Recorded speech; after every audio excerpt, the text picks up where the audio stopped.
Continuamos con más de los investigadores médicos y les recordamos que nos encontramos ubicados en el Hotel Bambú en la ciudad de Mazatenango. Y por supuesto en compañía del doctor Jacobo Aguilar. ¿Cómo está? Continuamos con este programa. Así es, Carlita, un gran gusto siempre estar en esta conducción contigo, trayendo una buena cantidad de colegas especialistas como la doctora que nos acompaña hoy en este momento. Así es, nos encontramos con la doctora Ana Vázquez. Ella es médico general y además tiene una especialidad en cirugía general. Doctora, bienvenida. Muchas gracias, buenas tardes. Gracias por la invitación. Es un gusto estar con ustedes. Gracias por recibirnos en su casa con este clima tan rico.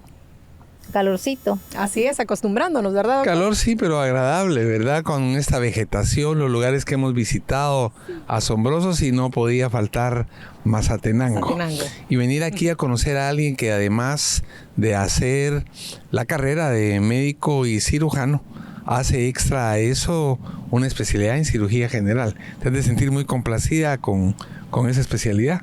Pues la verdad es que realmente es parte de mi pasión, digamos, ¿verdad?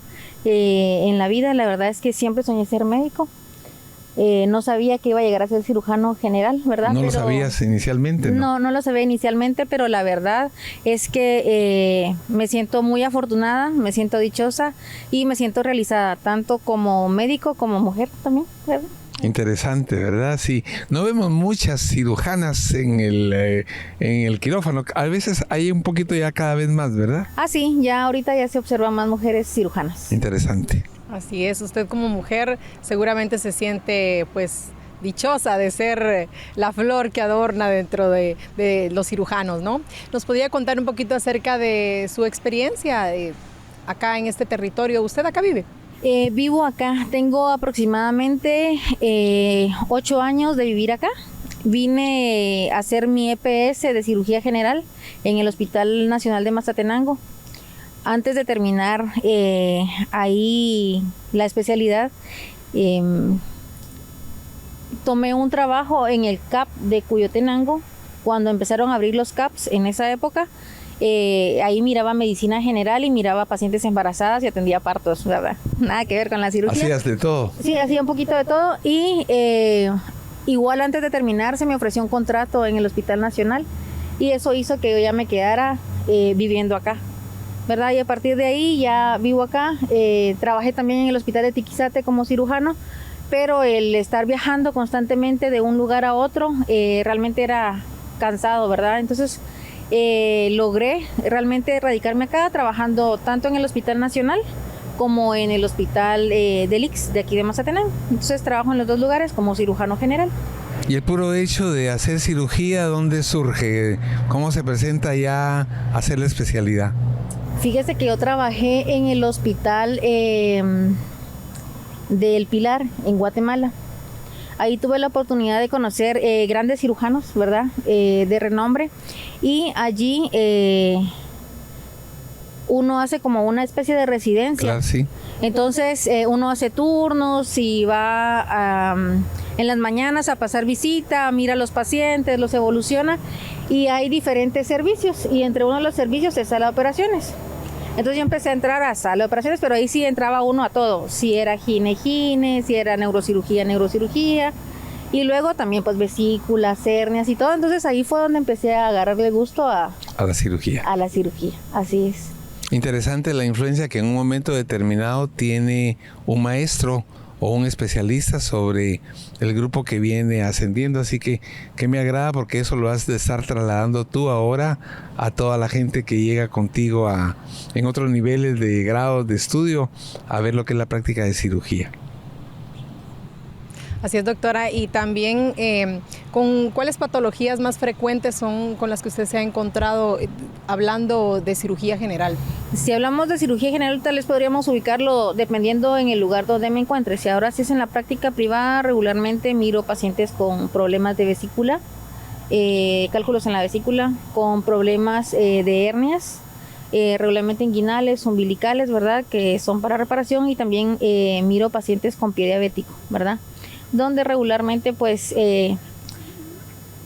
sé que para los pacientes diabéticos a veces es difícil tener que amputar un dedito o tener que quitar una pierna, ¿verdad? Entonces, en lo posible, trato, aunque tarde, puede ser semanas o a veces hasta meses, ¿verdad? Pero lograr que, primero que sea una infección, después de que sea la infección, pues dar tratamiento para poder granular el tejido o que el tejido crezca nuevamente, ¿verdad? Como que fuera una gramita. Y ya luego pues cubrirlo con piel, ¿verdad? Que esto puede ser con membranas y puede ser también con injertos, ¿verdad? Pero regularmente trabajo, mucho paciente diabético le da temor que le quiten un pedazo de otro lado para ponerlo en otro lado y que en vez de tener una herida tenga dos, ¿verdad? Sí. Entonces regularmente trabajo con membranas biológicas y con eso complemento con medicamentos, ¿verdad? Para poder ayudar a que mejore la cicatrización de los pacientes. Así es, doctora. Ajá. Doctor, ¿de qué forma podríamos ampliar un poquito más con respecto a este tema? Interesante, ¿verdad, doctora? Porque siempre nos preocupa, Carlita, y me parece muy oportuno que ampliemos sobre esto el problema de la diabetes. La diabetes no es solamente tener un índice de glicemia alto, Carlita, ¿verdad? Alguien podría creer que tengo mi azúcar baja o mi azúcar alta. Da problemas muy importantes. Da una afección en los vasos sanguíneos, en los vasos pequeños y en los vasos grandes. Afecta el cerebro, causa accidentes cerebrovasculares. Eso es terrible, ver a una persona con un derrame cerebral. Causa retinopatía, es causa de una incidencia alta de ceguera. Da infartos en el corazón, da insuficiencia renal. Y parte de lo que podemos aprovechar ahora que la doctora está con nosotros es hablar de la famosa neuropatía diabética y del pie diabético.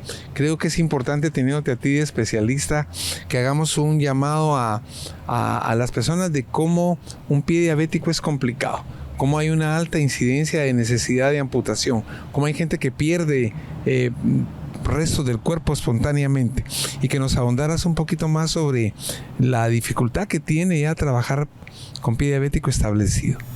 Bueno, fíjese que para poder ahondar un poquito en esto, yo recomendaría a los pacientes que son diabéticos en general, ¿verdad? Que todas las noches o todos los días, si es en la mañana, cuando hagan su higiene personal, o si es en la noche, regularmente yo les recomiendo que metan sus pies en agua, ¿verdad? Le podemos poner un poquito de vinagre, que es algo natural, ¿verdad? Que es como un antiséptico que nos puede servir. No caliente el agua, porque regularmente cuando metemos un pie diabético con neuropatía diabética, agua caliente, para mí puede ser que esté muy caliente y el paciente diabético no lo sienta.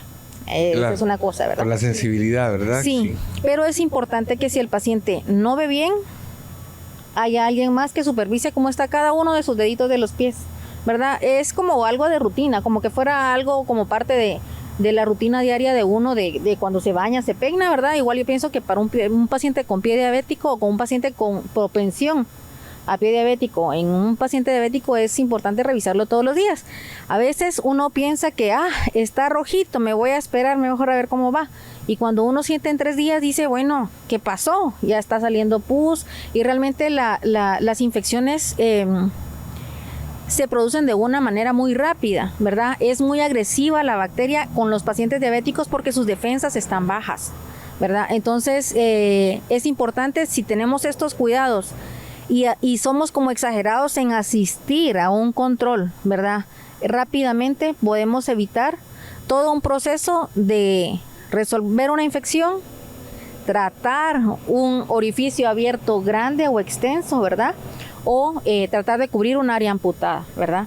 Entonces, dependiendo el tiempo en el que nosotros apresuremos el tratamiento,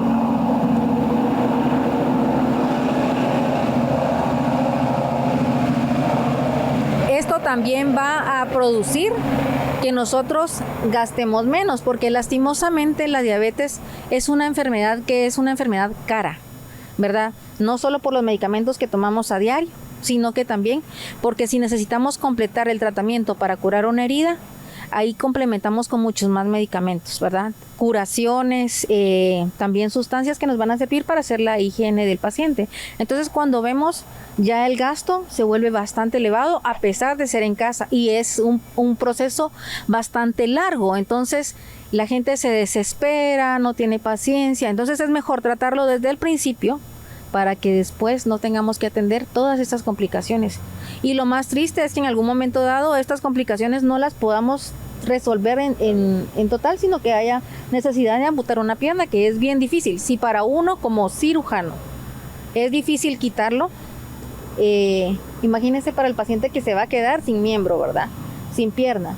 Entonces, ahí sí que le corresponde que tomar el papel de psicóloga muchas veces, porque tiene que ser muy sensible a la hora de pues comunicarle al paciente de que es necesario incluso una amputación, pero la idea acá es evitar llegar a esto. Pero entonces, nuestros televidentes seguramente se están preguntando cómo identificar cuando esto ya es una situación grave. Pues yo pensaría que antes de identificar que es una situación grave es revisarse sus pies todos los días, como le digo. Si yo miro que un dedito está negrito o un dedito está rojo o mi pie se está hinchando o edematizando, ¿verdad? Entonces tengo que asistir y tengo que ver qué está pasando. Si me golpeé, porque muchas veces, a veces no va a ser una infección, sino que viene y el paciente, como no siente, se da un golpe y su pie se edematiza, ¿verdad? Por el mismo golpe, y tal vez ahí no hay infección. Y la otra cosa es, regularmente los pies diabéticos sufren en la piel una resequedad, ¿verdad? Esa resequedad crea unas grietas y esas grietas pueden producirnos una apertura de la piel y ahí es donde entra la bacteria y nos va a producir el famoso pie diabético. Interesante. Toda esa parte vital, ¿verdad? Porque pierde sensibilidad, pierdes irrigación. La persona se puede ensartar un objeto y no lo siente. Pueden llegar a considerar que está muy bien porque hay ausencia de dolor y lo que hay es incremento de la patología. Así es que creo yo que llegado este momento nos deja la oportunidad más adelante de poder hablar ya de algunas prácticas de medicina biomolecular que sin duda están contribuyendo muy eficazmente a problemas tan serios. Y parte importante de que lo describas es que las personas allá puedan imaginarse lo que es eso, o que hayan tenido pacientes que hayan cursado con este problema. Así es que creo yo que es una buena antesala a lo que viene. Así es, doctor. Interesante el poder pues conocer cuáles son las señales para poder evitar llegar a un extremo. Pero vamos ahora con consejos de salud, pero al regresar estaremos hablando de medicina biomolecular aplicada en la cirugía general. Continuamos.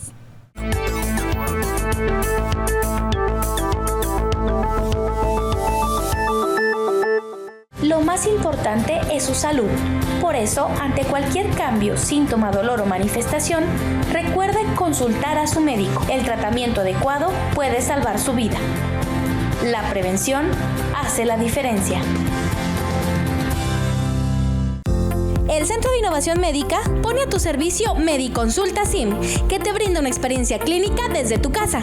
Ingresa a www.farmalad.net en la pestaña Mediconsulta y podrás estar en contacto con cualquiera de nuestros médicos del SIM.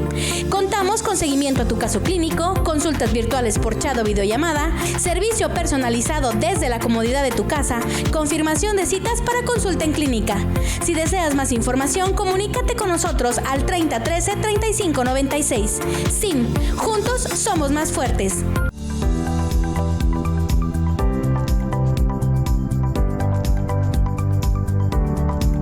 Doctor, bien sabemos que el sistema circulatorio es sumamente importante en el buen funcionamiento de nuestro organismo y que existen varias enfermedades que pueden afectarlo, como por ejemplo la insuficiencia circulatoria. ¿Qué es, doctor? La insuficiencia circulatoria es la dificultad que tiene para llegar la sangre a los tejidos o regresar de vuelta al corazón.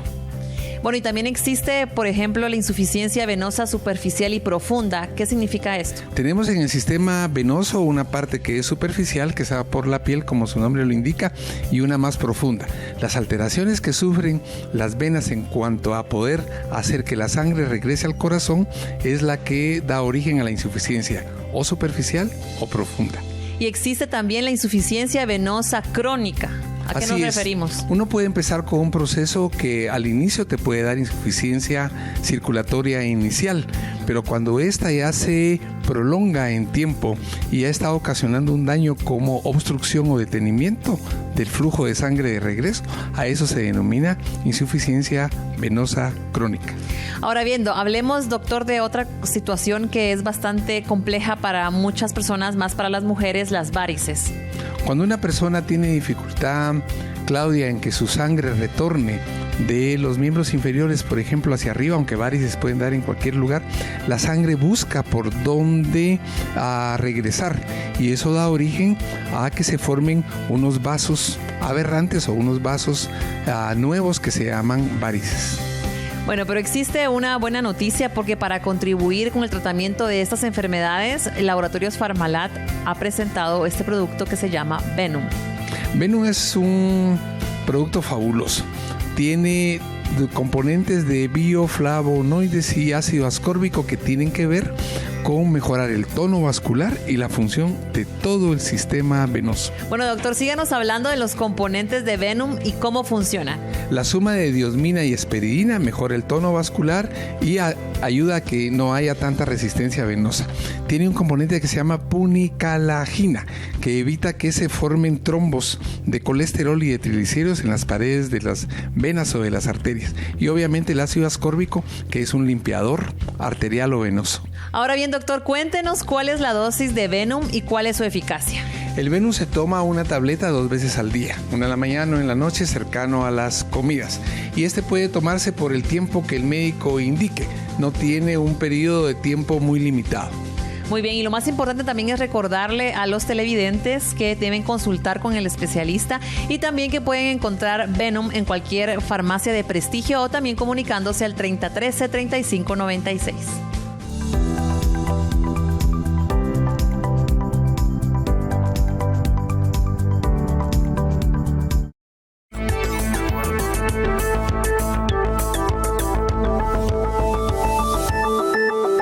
Estamos de vuelta con los investigadores médicos y continuamos acá en compañía de la doctora Vázquez y del doctor Aguilar. Doctor, hablamos con respecto a medicina biomolecular.